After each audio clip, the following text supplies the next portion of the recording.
নমস্কার, দাস কুকি ম্যাজিকে সবাইকে স্বাগত জানাই। আবারও একটা নতুন রেসিপি নিয়ে এসেছি। আজ বানিয়েছি পালং শাক আর পনিরের একদম নতুন ধরনের একটা রেসিপি। অবশ্যই কিন্তু বানিয়ে দেখতে পারেন, আশা করছি সবার কিন্তু বেশ ভালো লাগবে। নমস্কার, দাস কুকি ম্যাজিকে সবাইকে স্বাগত জানাই। আবারও একটা নতুন রেসিপি নিয়ে এসেছি। তো চলো শুরু করি আজকে নতুন রেসিপি। প্রথমেই আমি কড়াই বসিয়ে নিয়েছি, আর এখানে একদম নরম পালং শাক নিয়ে নিয়েছি, ভালো করে কেটে ধুয়ে পরিষ্কার করে নিয়েছি। এবার কড়াইয়ের মধ্যে পালং শাকগুলোকে দিয়ে দেবো। দিয়ে সামান্য পরিমাণ একটু জল দিয়ে দিলাম, দিয়ে ভালো করে কিন্তু এটাকে একটু সেদ্ধ করে নেব। ভালো করে সেদ্ধ হয়ে গেলে এবার পালং শাকটাকে কিন্তু তুলে নেব একটা প্লেটের মধ্যে।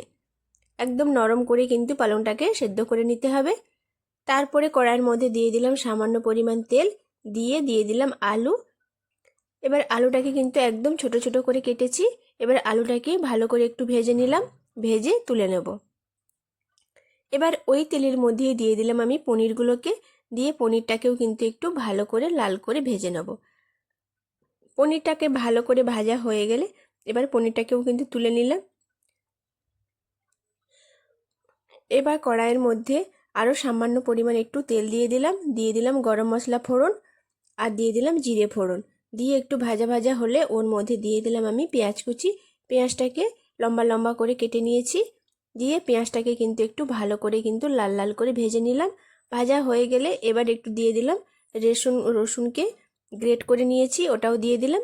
দিয়ে একটু ভালো করে কিন্তু রসুন আর পেঁয়াজটাকে ভালো করে ভেজে নেব। ভালো করে ভাজা হয়ে গেলে এবার দিয়ে দিলাম আদা, আর দিয়ে দেব টমেটো কুচি। দিয়ে আবারও এটাকে একটু নাড়াচাড়া করে নেব। কিছুক্ষণ নাড়াচাড়া করে ওর মধ্যে দিয়ে দিলাম আমি হলুদের গুঁড়ো, লঙ্কার গুঁড়ো। দিয়ে ভালো করে এবারে মশলাটাকে কিন্তু একটু কষিয়ে নেব। একদম ভালো করে দেখুন তেল ছাড়তে শুরু করবে, মশলাটা ভালো করে কিন্তু কষানো হয়ে যাবে। তখন এর মধ্যে আমি দিয়ে দিলাম আমি ভাজা আলুটাকে, দিয়ে ভালো করে মশলার সঙ্গে কিন্তু মিশিয়ে নেব। ভালো করে মশলাটাকে মেশানো হয়ে গেলে এবার দিয়ে দিলাম পরিমাণ মতো জল, যাতে আলুটাকে সেদ্ধ হবে। আর দিয়ে দেবো আমি পরিমাণ মতো নুন।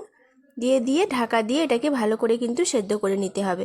ভালো করে সেদ্ধ হয়ে গেলে এবারে দিয়ে দিলাম আমি পনিরটাকে দিয়ে এবার দিয়ে দিলাম সেদ্ধ করা শাকটাকে, পালং শাক।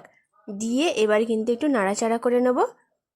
দিয়ে কিন্তু আর এই তরকারিটা খেতে কিন্তু একদম অসাধারণ খেতে লাগে। অবশ্যই কিন্তু একবার বানিয়ে দেখতে পারেন। আর শেষে কিন্তু একটু দিয়ে দিলাম গরম মশলা, দিলেই কিন্তু একদম রেডি হয়ে যাবে। অবশ্যই কিন্তু বানিয়ে দেখতে পারেন পালং পনির। নমস্কার।